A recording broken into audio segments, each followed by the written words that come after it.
aire que ya se encuentra caliente y húmedo del recinto acondicionado. Entonces ese era nuestro ciclo de aire acondicionado sin tomar en cuenta un precalentador. Habían llevado este ejercicio como trabajo para su... Tenían el calor sensible al recinto, la temperatura del exterior, y también la temperatura del bulbo húmedo y el flujo del aire del exterior que quieren introducir al sistema de aire acondicionado. Entonces deseaban que el recinto se encuentre a temperatura de 73 grados Fahrenheit y a una humedad de 0.06. Entonces tenemos las condiciones a las que queremos llegar, las condiciones de confort a las que queremos llegar. Tenemos el flujo másico de aire que ingresará al humidificador. Vemos que este es el humidificador y nos dicen que el flujo de aire que ingresa al humidificador es 7000 libras sobre hora. Tenemos el flujo másico en M.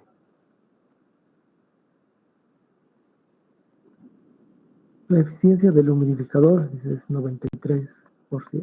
Y con eso les pedían que calculen la temperatura que ingresa al recinto acondicionado, la carga de calentamiento para el recalentador y el calor latente debe ser añadido al recinto. Tienen la temperatura del aire que ingresará al recinto, es decir,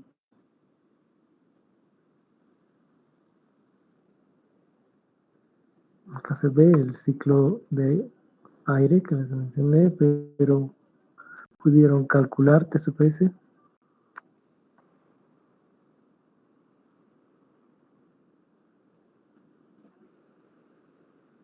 Muy bien, veamos la solución a ejercicio.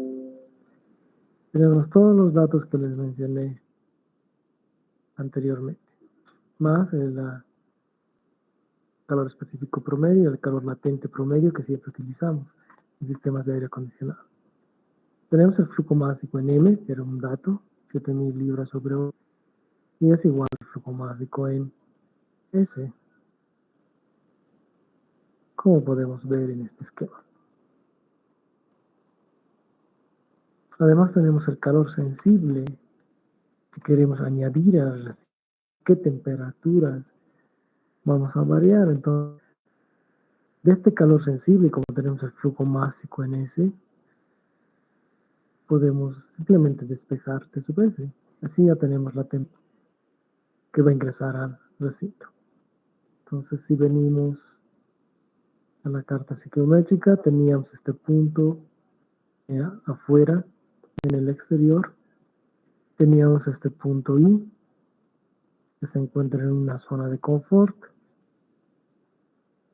Y ahora tenemos la temperatura en S.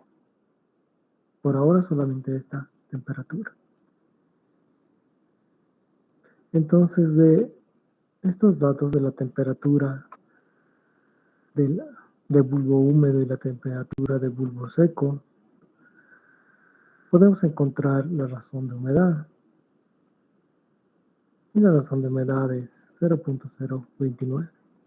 Como tenemos la razón de humedad, tenemos el flujo másico que va a ingresar del exterior y tenemos el flujo másico en S, podemos hallar el punto M, hallando WM y T sub M. Entonces, si tenemos esos datos, como tenemos el punto O y el punto I, simplemente hallamos el punto en M. En este caso, punto en M está justo sobre la temperatura de bulbo húmedo. Pero como en otros ejemplos que hemos visto, si es que estaría justo en medio de dos temperaturas de bulbo húmedo, siempre escogemos la temperatura superior. En este caso, como cae justo sobre esa temperatura, entonces trazamos y al mismo tiempo podemos darnos cuenta que es 51 grados Fahrenheit. Entonces al mismo tiempo esta temperatura W. Y tenemos la eficiencia del humidificador. ¿A qué sería igual el humidificador? ¿Cuál sería su fórmula matemática en este caso? ¿Podrían decirme cuál sería la fórmula matemática de la eficiencia de este humidificador?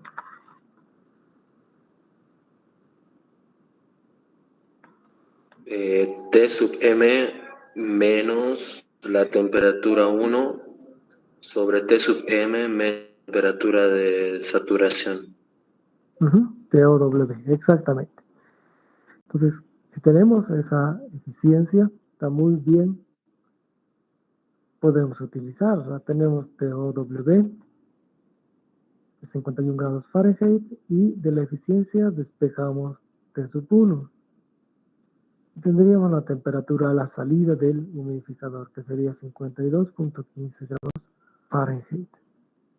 Entonces, trazamos eso. Tenemos esa temperatura y lo que hacemos es trazar una línea que intercepte la temperatura del bulbo húmedo. Y ahí tenemos la razón de humedad. Entonces tenemos la razón de humedad en 1, pero al mismo tiempo esa razón de humedad en 1 es igual a la razón de humedad para el punto S, porque es un calentamiento sensible. Como ya habíamos calculado antes la temperatura T sub S, con esta razón de humedad podemos encontrar este punto. Y una vez que tenemos WS, como les dije, W1, podemos reemplazar en la fórmula del calor latente para el recinto, en la que restamos WS menos WI. En este caso, en el invierno WS tiene que ser mayor a WI para poder calentar recinto acondicionado. Y con eso tenemos todos los datos requeridos. Y tenemos el ciclo para el sistema de aire acondicionado para el invierno. ¿Qué podrían hacer para optimizar este ciclo? Si se dan cuenta, este ciclo no es óptimo. Si analizan este ciclo y esta gráfica, ¿qué harían para optimizarlo?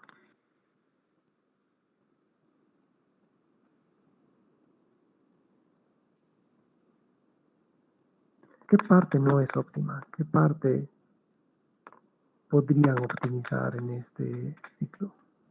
Y el punto, por ejemplo, entre O y M, el punto entre S e I, el punto entre 1 y S, o el punto entre M y 1. ¿Qué parte no parece óptima? ¿El punto entre 1 y S? Sí, exactamente. Como la diferencia de temperaturas entre 1 y S va a ser muy grande, el calor que tiene que ceder el intercambiador de calor al aire también va a ser muy grande. Y si ese calor es muy grande, entonces el área de transferencia de calor va a ser grande. Entonces podemos disminuir el área de transferencia de calor. ¿Cómo haríamos eso?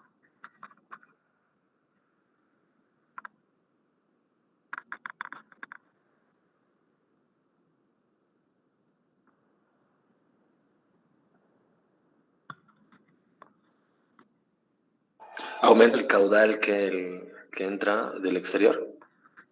Si aumentamos este caudal, el punto M va a irse en esta dirección, porque estamos aumentando aire frío. Y si va en esta dirección el punto M, más bien nunca vamos a llegar al punto S. Nos vamos a quedar aquí en la saturación. No podemos ir a más allá del 100% de saturación. Entonces no nos serviría en este caso en particular, no nos serviría modificar el flujo másico en O.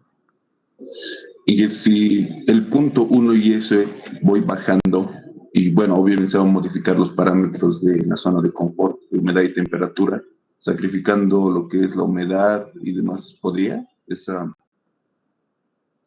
¿Cómo bajaría? Este punto I no lo puede modificar en este caso, porque está justo en el lugar óptimo. Les decía, mientras más baja sea la temperatura y más baja la humedad, es más óptimo. Podría moverlo en este caso, pero si le han pedido que condiciones de confort sean esas, entonces no podemos modificar el punto I. Si pudiese, claro, lo llevaría a esta esquina, cerca al punto M, porque serían temperaturas la más baja posible y la razón de humedad lo más baja posible. Pero quizás no quieren estar a 20 grados Celsius. Quieren estar, por ejemplo, a 23, 24 grados Celsius, que es óptimo. Pero cualquier persona se siente cómoda con 24 grados Celsius. Entonces no puedo modificar mi punto I. Pero sí, como dice, puedo cambiar este punto 1. ¿Cómo podría cambiarlo? Inge, sería reduciendo la eficiencia. Uh-huh. Reduciendo la eficiencia, eso está muy bien. ¿Cómo reduzco la eficiencia?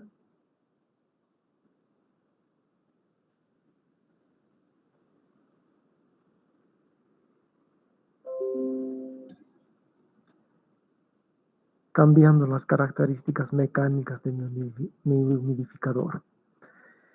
Para llegar a un 93% de eficiencia, realmente necesito un humidificador casi perfecto. Entonces necesitaría boquillas o pulverizadores, es lo que me va a dar una eficiencia casi perfecta para la humidificación. Y que una consulta, perdón que lo interrumpa. En ese aspecto, para bajar el tema de la eficiencia del humidificador, no es, bueno, una consulta, ¿sería lo mismo reducir, digamos, por así decir, la cantidad de agua, en este caso pulverizada, a reducir o aumentar, digamos, el tamaño de las gotas en este caso, o habría alguna diferencia? Al reducir el flujo másico de agua en el humidificador, corre un riesgo de que no todo el aire se humidifique. Es decir, parte pase húmedo y otra parte pase como un aire menos húmedo. En este caso, por los bordes, por ejemplo, el aire por los bordes del humidificador pasaría sin humidificarse. ¿Eso no reduciría la eficiencia de mi humidificador? Bueno, digo, para... Reduce, pero no tiene control sobre eso. Se va a tener cada vez aire menos húmedo, pero no va a tener control. Todo va a depender del flujo másico en M.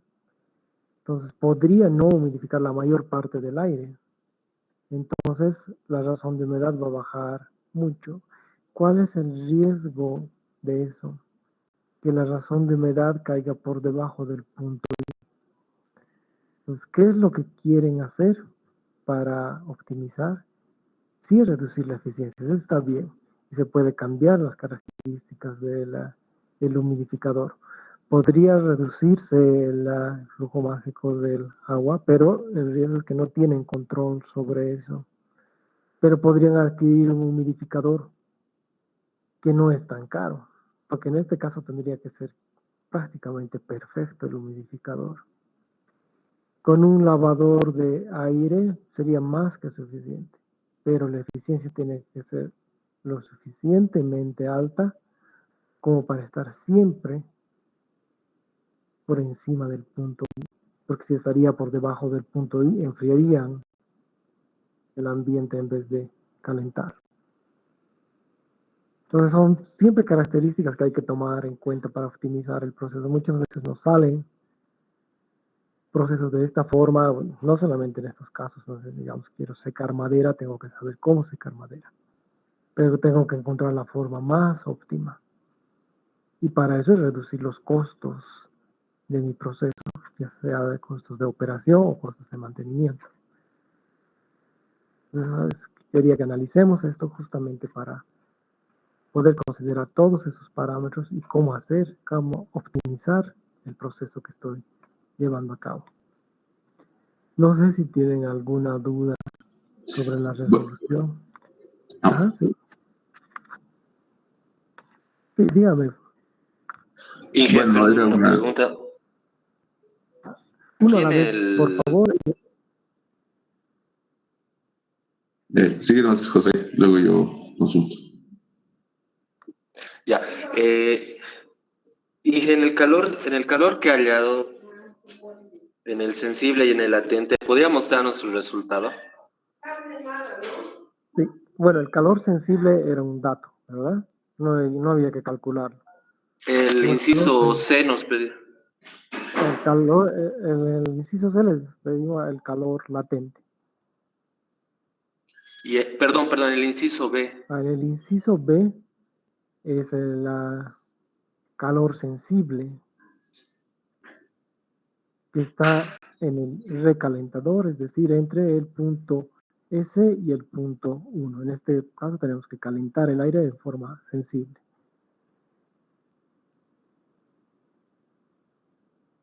Ah, ya está bien, dije, me he confundido en esa parte. No hay ningún problema. Sí, puedes seguir. Sí, gracias, Inge. Bueno, hablando un poquito del proceso, Inge, en estos parámetros que justamente mencionó como formas de optimizar el proceso o de corregir en todo caso, ya que vimos ahí un problema respecto a que nuestro intercambiador se hacía muy grande, digamos, puestas como el de usar sistemas, bueno, en este caso equipo con motores regulados o proporcionales, como para el tema del flujo másico del aire, con ventiladores que no van a una sola velocidad fija, ¿cierto? Sino se puede modificar el tema de la revolución. Asimismo, también para los aspersores. Aspersores con boquillas regulables no las he visto, le diré, eso tiene una consulta aparte, para modificar, como usted menciona, la eficiencia, pero más bien, a lo mucho, yo voy a consultar bombas con inverte, ¿no? Que son proporcionales, que dan mayor presión o menor presión, puede uno regular. Ese tipo de propuestas para este tipo de procesos, digamos, son frecuentes o en todo caso, ¿cómo se ve, digamos, este uso, digamos, en la industria? Bien, para optimizar en el caso de las boquillas hay diferentes tipos.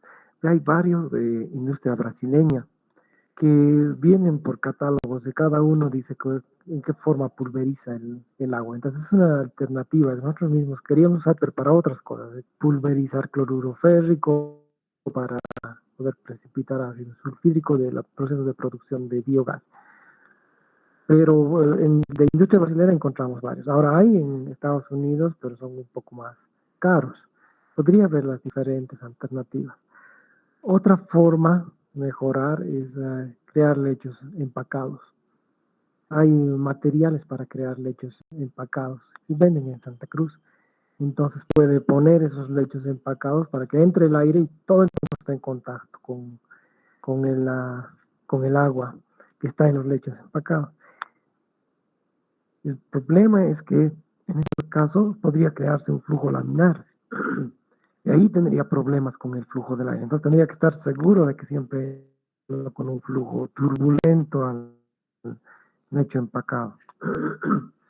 Entonces, hay a la venta, se puede considerar este tipo de boquillas y como usted dice, también el flujo del aire que está ingresando, ¿no?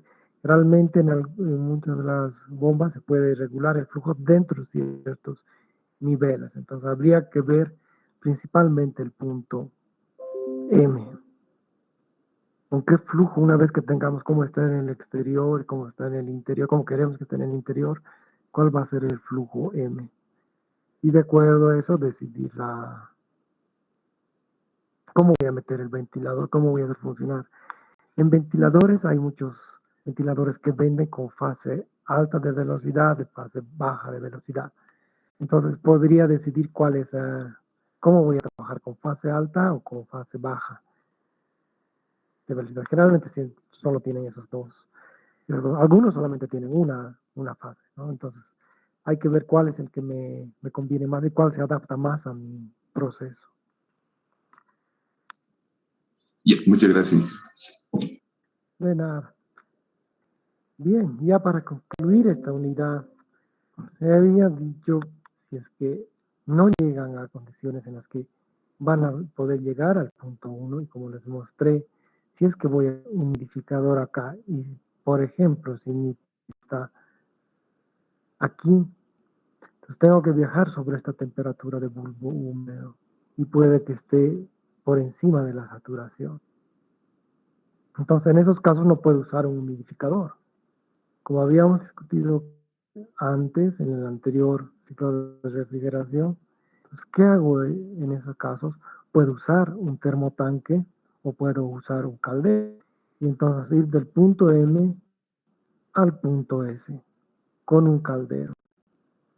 Y poder ubicarme, por ejemplo, acá o lo más cerca ahí.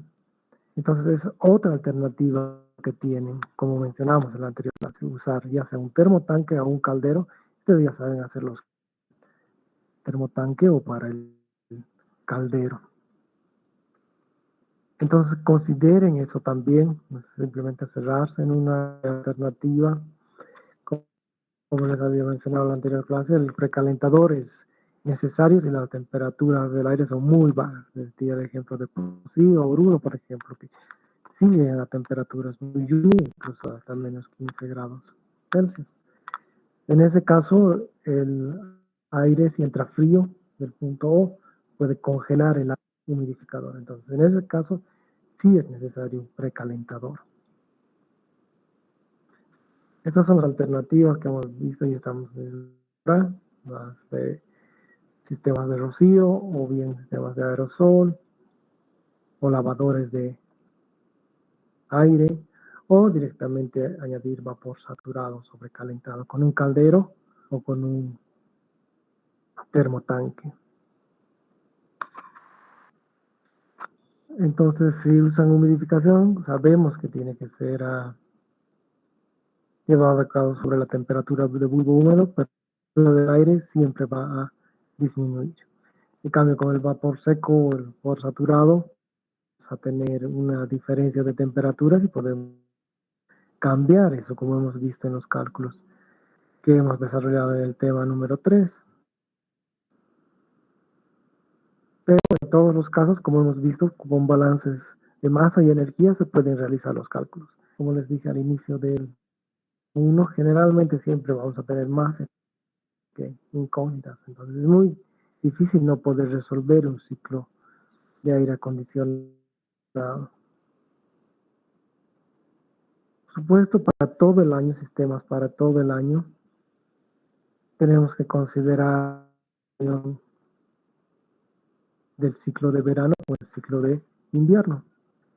Entonces, para invierno, por ejemplo, vamos a necesitar el precalentador y recalentador. En algunos casos vamos a eliminar el precalentador. Y en verano necesitaríamos otro intercambiador de calor.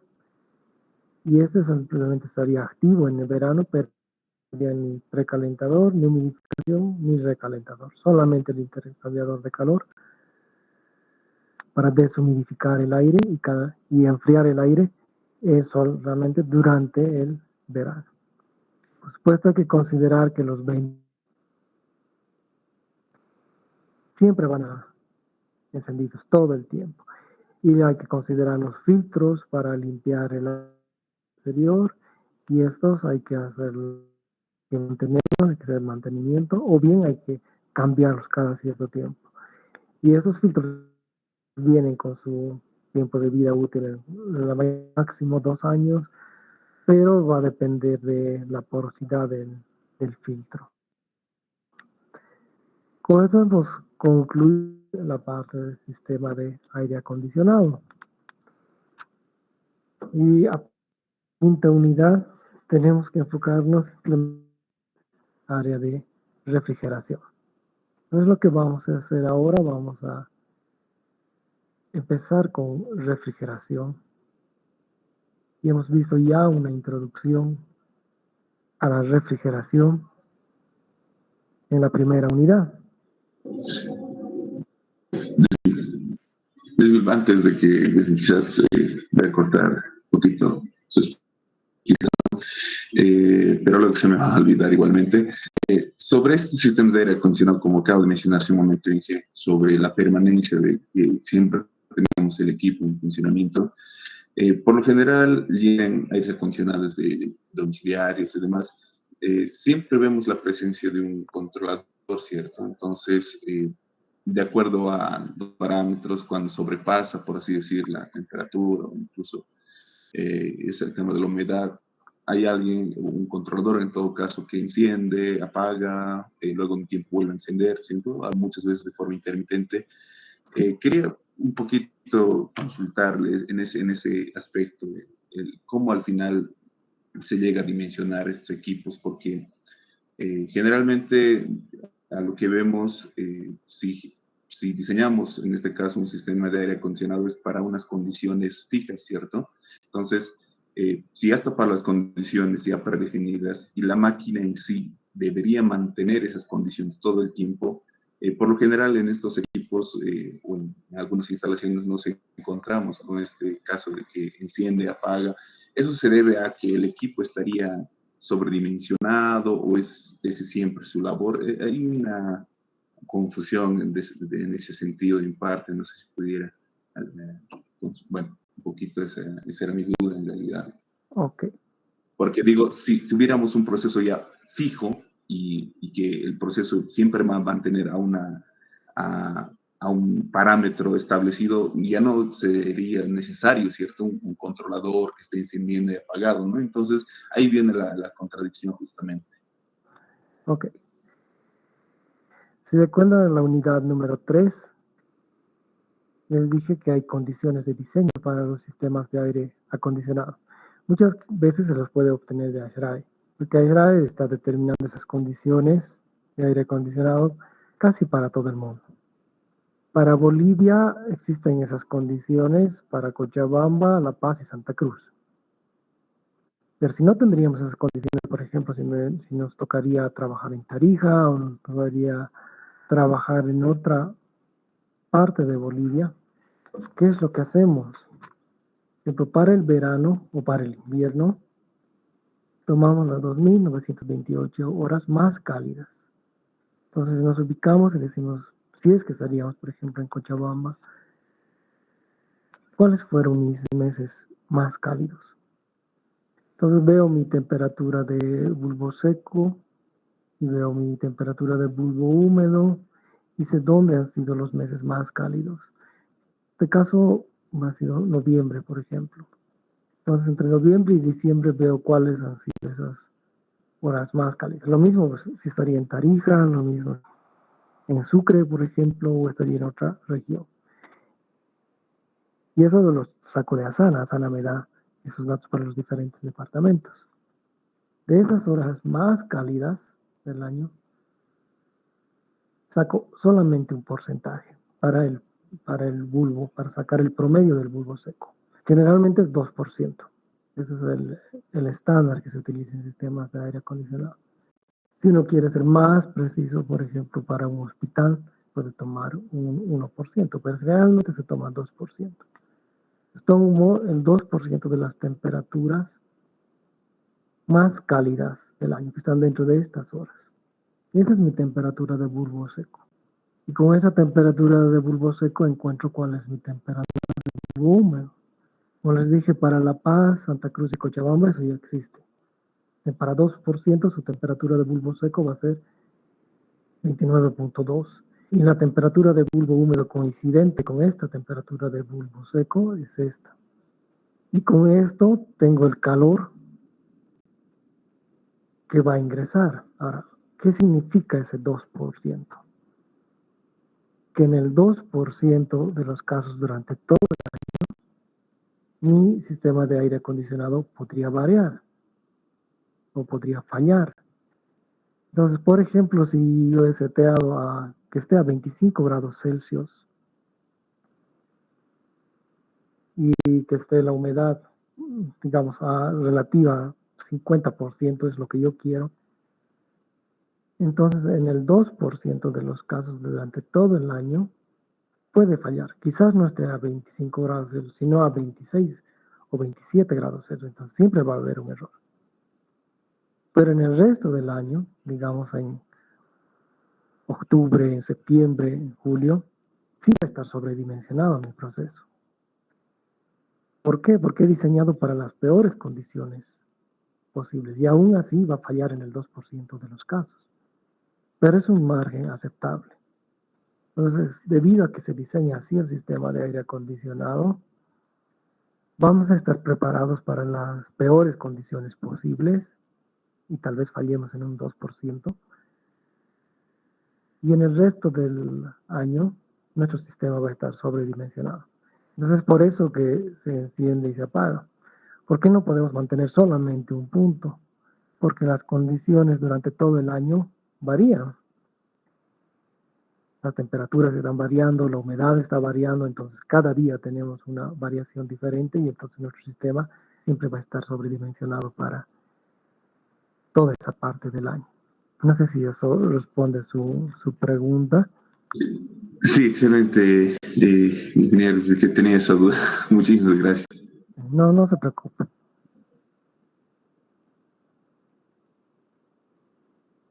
Muy bien, entonces podemos empezar con la unidad número 5, que es la refrigeración y los diferentes ciclos de refrigeración. En la refrigeración industrial se utilizan principalmente compresores. Como en otros tipos de refrigeración pueden utilizar incluso compuestos, materiales que pueden absorber calor durante el día y liberar ese calor durante la noche. Pero en refrigeración industrial, generalmente en todos los casos se utilizan compresores. En el ciclo de compresión, como hemos visto, en la unidad número 1 tendríamos el evaporador, donde está nuestro refrigerante. Sale del evaporador en forma de vapor, es comprimido por el compresor. En el evaporador ha absorbido todo el calor que necesitamos transmitir para poder tener una temperatura dada. Y todo ese calor más el calor que gana en la compresión es liberado en la condensación. Y entonces el refrigerante pasa de la fase gaseosa a la fase líquida. Y entonces lo que hacemos es liberar la presión porque el compresor ha subido la presión del refrigerante y el líquido pasa nuevamente por el evaporador. Hemos visto ya este ciclo, pero vamos a ver qué variaciones existen y vamos a ver ciclos en 2 etapas también. Para el refrigerante en sí, para ver cómo varían sus condiciones, existen estos diagramas de presión y entalpía. No existe una razón clara por qué este tipo de diagramas, o por qué no usamos diagramas de entropía, por ejemplo, o utilizamos diagramas que involucran la temperatura. Simplemente se han hecho muy populares este tipo de diagramas y existen en todo lado. Ahora mismo les voy a compartir los diagramas y tablas para que ustedes los tengan. Los voy a mandar por el Google Classroom. Denme un minuto.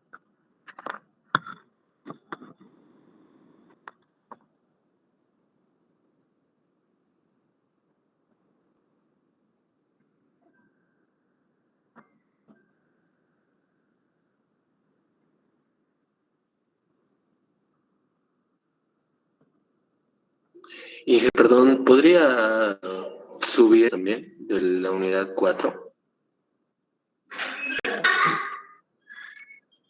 Sí, ahora mismo los voy a incluir junto con estos archivos adjuntos.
Muy bien, acabo de enviarles tanto la solución a los ejemplos que hemos visto y también las propiedades de los refrigerantes.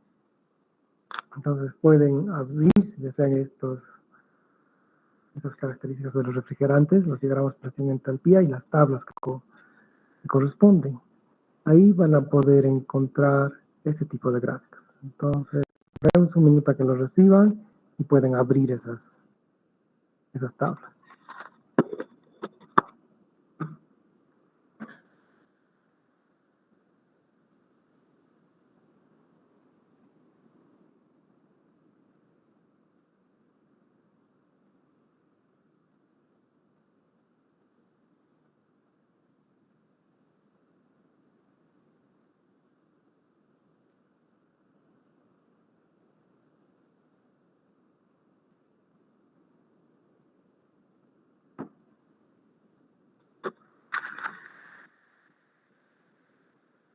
Muy bien, si nos han abierto, justamente pueden ir al refrigerante que deseen.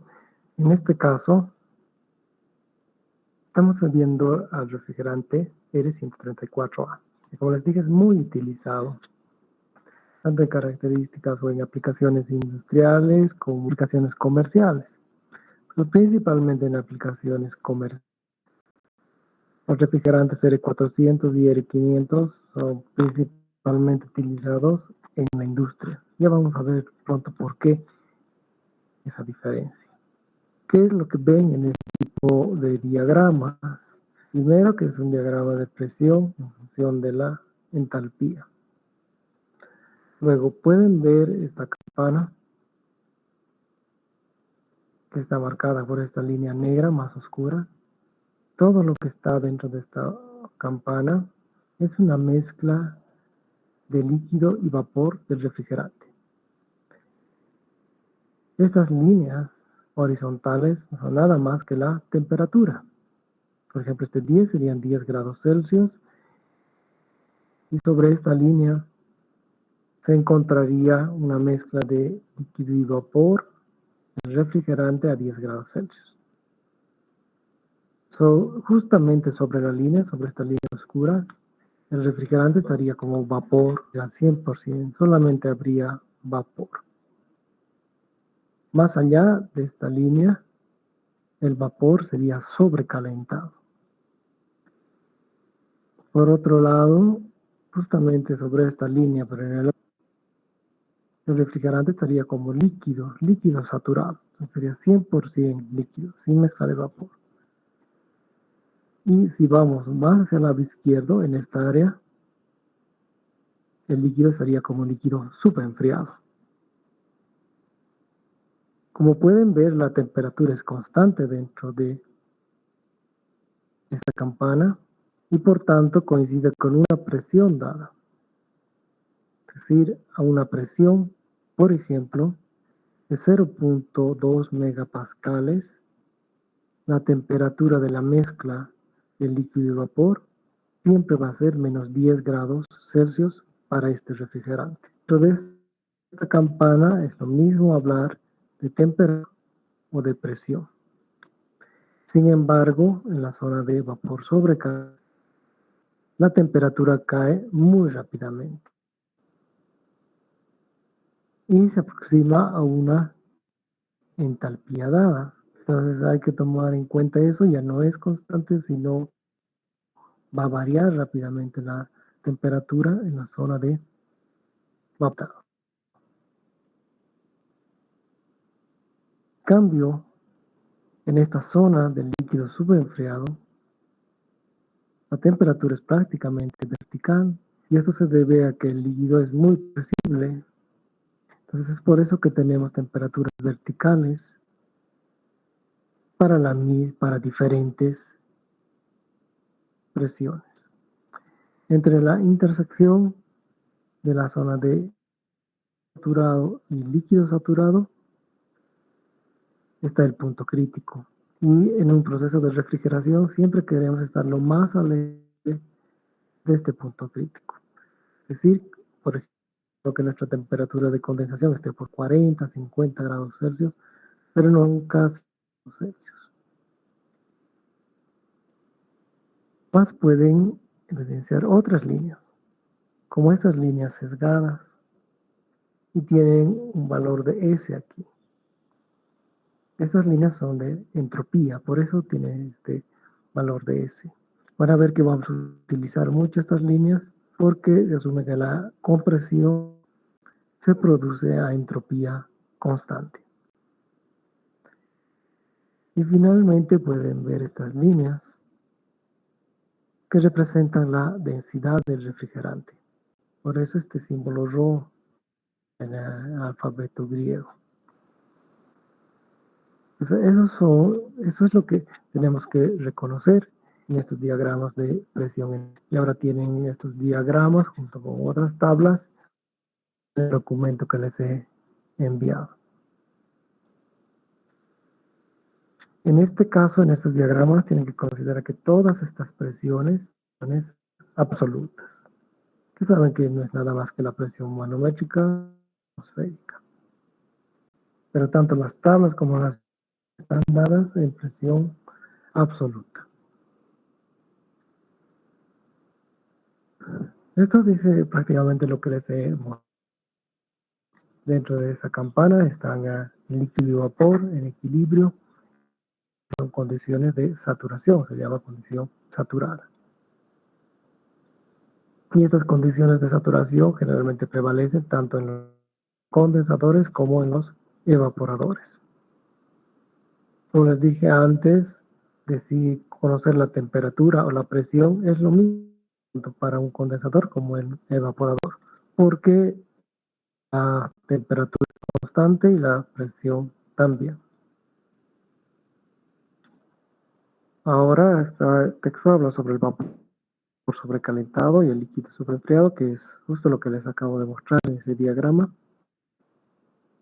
Y entonces podemos utilizar ahora para determinar las características del refrigerante justamente acá en este diagrama. Vamos a ver este primer ejemplo. Vamos a decir que tenemos un evaporador que recibe líquido saturado y que es líquido saturado de este refrigerante R134A a este flujo básico, 8 kilogramos por segundo, a menos 30 grados Celsius. Entonces en el evaporador se encuentra a menos 30 grados Celsius y sale como vapor saturado. Entonces lo que hago es ubicar a menos 30 grados Celsius. Me dice que entra como saturado, entonces estaría aquí sobre esta línea, sobre la línea del líquido saturado. Y pasa hasta convertirse en vapor saturado. Todo el líquido ha pasado a vapor. El vapor saturado está justamente sobre esta línea. Entonces, ¿qué es lo que puedo hacer? Uno, puedo leer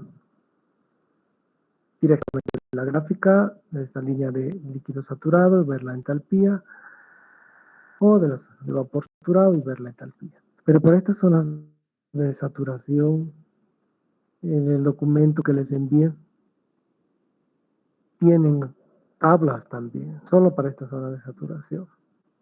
Para este caso en particular, lo que puedo hacer es ir a la tabla, porque sé que es líquido y vapor saturado, ubicarme a menos 30 grados Celsius y leer la entalpía para el líquido saturado y para el vapor saturado.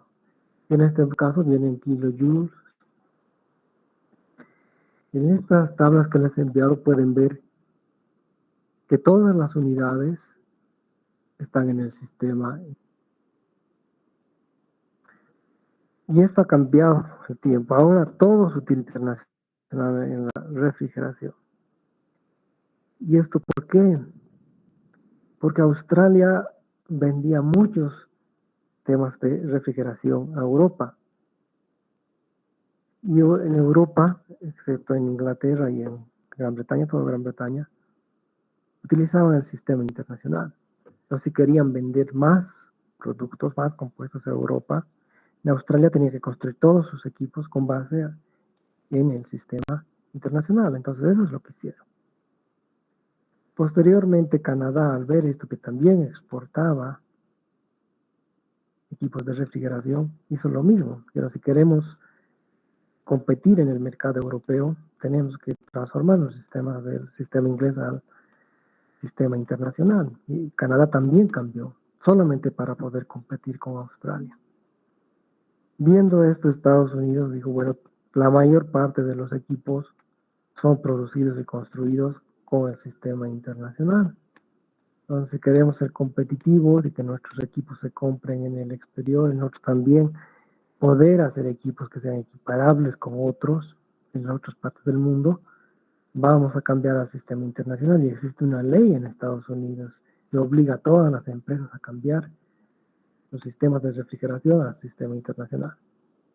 Es por eso que las tablas vienen así, y es por eso utilizar el sistema internacional, que es lo contrario a lo que hemos visto en sistemas de aire acondicionado, la que todos utilizan el sistema inglés. Pues en este caso tenemos las entalpías y están dadas en kilojoules sobre kilogramo. Entonces, si quiero determinar qué cantidad de calor fue extraída por el refrigerante, lo único que hago es ver el calor basérico por la diferencia de entalpías. La entalpía 1, que es del vapor saturado, menos la entalpía 4, vamos a ver luego por qué la llamo entalpía 4, que es del líquido saturado. Y si esta diferencia la multiplico por el flujo máximo que tenemos, vamos a tener nuestro calor en kilovatios. Ahora veamos otro ejemplo.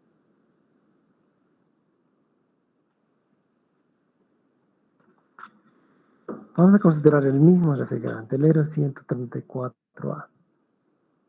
Vamos a decir que se encuentra a 10 grados Celsius y a una presión de 504 kilopascales. No sabemos en qué parte del proceso está, pero sabemos que el refrigerante se encuentra a esa temperatura, a 10 grados Celsius y una presión de 504 kilopascales. Sería lo mismo que 0.504 megapascales. Queremos saber si el refrigerante está dentro de la saturación, es decir, está dentro de la campana, es líquido superenfriado o vapor sobrecalentado. Y una vez que sepamos cuál de las condiciones, en qué condición está, a ver cuál es su entalpía. Entonces, ¿qué hacemos en este caso? Pues vamos a ver, para descartar que sea saturado o no, podemos entrar con la presión. Sabemos que si tenemos la presión o la temperatura en la campana es lo mismo, porque ya hemos visto que la presión y la temperatura son constantes dentro de esta campana. Entonces no sabemos si está aquí, está como vapor sobrecalentado o como líquido superenfriado. Luego podríamos ver si está en la zona de saturación. Entonces podríamos entrar con esta presión a nuestras tablas. En las tablas, como hemos visto antes, veo que a 0.504.25, en este caso sería kilopascales, está muy próximo a lo que tengo el dato que tenemos. Entonces veo que el refrigerante debería tener una temperatura de 16 grados Celsius, pero no está a esa temperatura. O sea, si estaría en la zona de saturación, con esta presión debería tener 16 grados Celsius. Entonces, con eso ya descarto que se encuentra dentro de la campana, dentro de la zona de saturación. Entonces, no está en la zona de saturación. Lo que me dicen es que el refrigerante está a esta presión, pero está a 10 grados Celsius. Entonces, esta temperatura es mucho más fría que 16 grados Celsius. Entonces, se encuentra como líquido súper enfriado. Y en mi tabla puedo ir a ver la entalpía del líquido, en este caso. En este caso es factible además, porque sabemos que este es constante, que va a ser 10 grados Celsius y va a ser constante, y va a coincidir con esta presión, no importa cuál sea mi presión. Entonces, por eso que en este caso estaría tomando en este punto también como un líquido saturado directamente de la tabla leyendo, porque sé que en toda la zona va a ser constante. Entonces sé que es líquido subenfriado o tiempo. Puedo leer la entalpía, ya sea de la gráfica o en la tabla. ¿Qué serían estos 213.58 kilojoules sobre kilogramo? Entonces consideremos este otro ejemplo. Es el mismo refrigerante.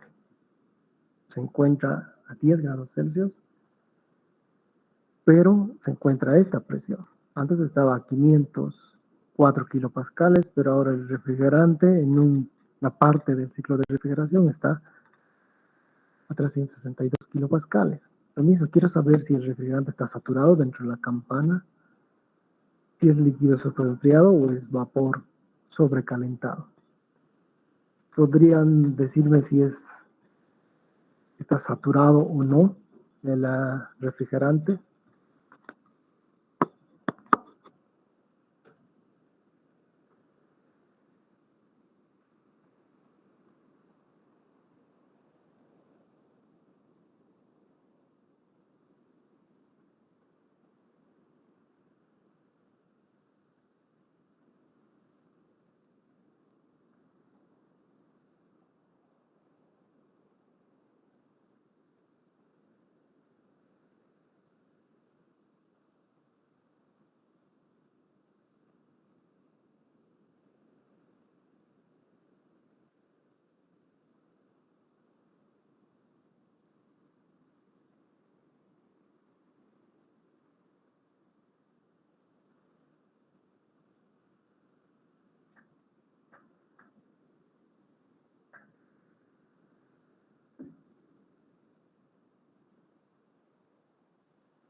En este caso, si ven su tabla, si vamos a esta tabla, sería 10 grados Celsius, tendría que tener esta presión, tendría que ser 0.4146 megapascales. Pero no es menor a esa presión. Es 362 kilopascales, 0.362 megapascales. No se encuentra dentro de la zona de saturación porque no está acá. ¿Dónde está esa presión? Aproximadamente acá, si estaría acá, en esta presión 0.362, debería ser 6 grados Celsius su temperatura. Pero no es. Nos dicen que es 10 grados Celsius, está más caliente. Entonces está en la zona de vapor sobrecalentado. En la zona de vapor sobrecalentado, como les dije, la temperatura que está constante entra a la zona de vapor sobrecalentado y cambia drásticamente.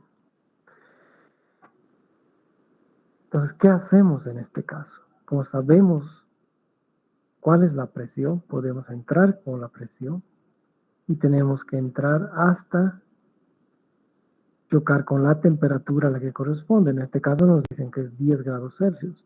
Entonces ha cambiado drásticamente y acá está la línea de 10 grados Celsius que coincide con esta presión. Y entonces podemos medir la entalpía gráficamente en este caso.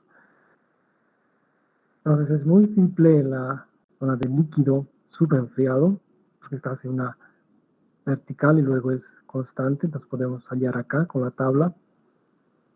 Pero aquí como cambia mucho con la temperatura y al mismo tiempo la entalpía también está cambiando, tenemos que entrar con la presión hasta chocar con la temperatura. Y entonces así vamos a encontrar la entalpía de nuestro refrigerante.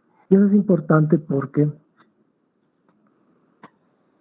el compresor siempre va a trabajar en la zona de vapor sobrecalentado. Es importante que sepan de dónde sacar esto. Y que, Bien. Sí, dígame, ¿tienen alguna duda? En el anterior ejercicio que hemos hecho ahorita, podría mostrar 362 kilopascales, creo que es verdad.